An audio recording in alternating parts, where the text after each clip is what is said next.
Menteri Keuangan Sri Mulyani menggelar rapat kerja dengan anggota DPR Komisi 10, Selasa 19 Maret. Pada rapat tersebut, Sri Mulyani menjelaskan sejumlah kenaikan anggaran antara tahun 2023 sampai 2024.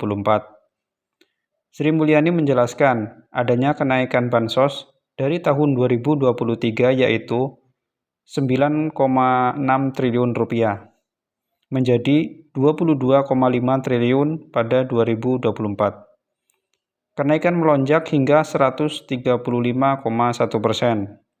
Kemudian, anggaran untuk bantuan beras di tahun 2023 tercatat sebesar 8 triliun rupiah.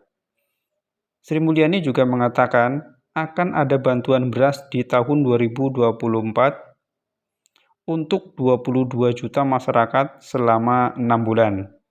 Simak selengkapnya berikut ini. 5% dari tahun lalu Januari-Februari, terutama untuk penyaluran bantuan PBI, kemudian untuk Badan POM dan untuk BKKBN, terutama untuk pembinaan bagi 1.000 keluarga dengan bayi di bawah 2 tahun. Ini terutama untuk stunting.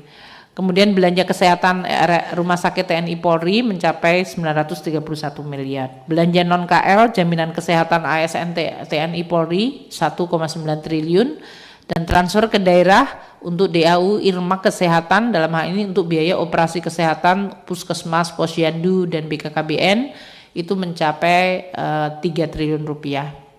Belanja ketahanan pangan kita juga melonjak sangat tinggi 5,2 triliun dari 3,3 triliun tahun sebelumnya, 58,7. Terutama ini untuk PUPR melakukan pembangunan bendungan untuk melanjutkan dan rehabilitasi irigasi.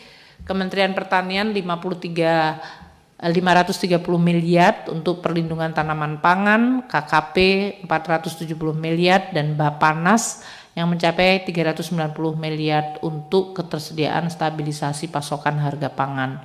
Transfer kita 2 triliun terutama untuk dana desa yang berorientasi pada pertanian dan perkebunan.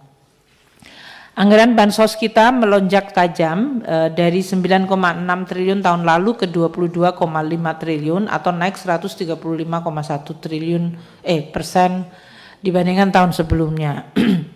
Ini terutama untuk Kemensos 12,8, penyaluran PKH itu masih rutin untuk penyaluran PKH 10 juta dan sembako untuk 18,7 penerima.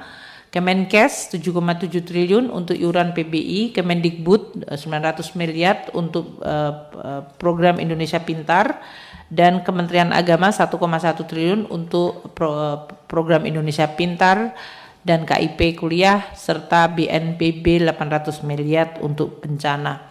Kalau kita lihat bantuan beras dibandingkan 3 tahun berturut-turut, tahun 2022 itu 290.000 ton untuk Januari Februari.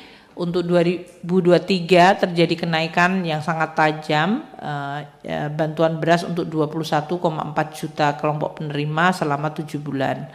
Tahun 2024 ini ada bantuan beras 22 juta KPM untuk 6 bulan dan realisasinya untuk triwulan 1 adalah 422.000. Ada kenaikan dibandingkan 2022 tapi dibandingkan 2023 sebenarnya tidak terlalu besar.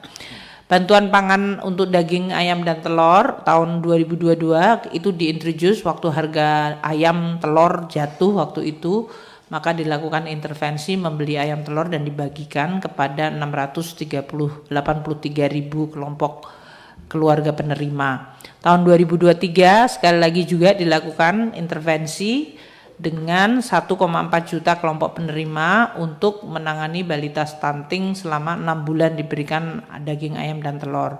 Untuk 2024 ini tetap sama 1,4 juta KPM untuk stunting selama 6 bulan, namun sampai dengan Februari belum terrealisir. Jadi yang baru terrealisir sebenarnya bantuan beras tadi, karena memang El Nino mulai September tahun lalu sampai dengan Maret tahun ini. Untuk BLT Bu, dalam sekalian hal ini nilainya Bu, kalau bisa Bu, bantuan beras yang terrealisasi 8 triliun Pak. untuk triwulan 1, 8 triliun.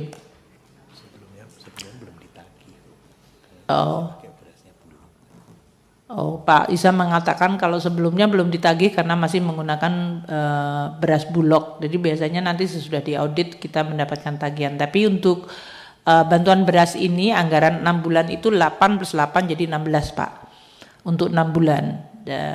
Jadi untuk triwulan 1 422.000 triliun itu adalah 8 triliun rupiah.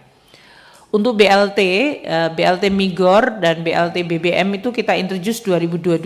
Waktu itu karena terjadi kenaikan harga minyak goreng dan kenaikan BBM sehingga kita memperluas 20,7 juta, hampir sama dengan penerima sembako. Kemudian tahun 2023 kita mengintroduce BLT El Nino, targetnya 18,8 juta KPM. Dan tahun 2024 ini ada BLT mitigasi risiko pangan. Namun sampai sekarang BLT ini belum terrealisir. Jadi belum ada pembayaran BLT, belum ada realisasi, belum ada pembagian.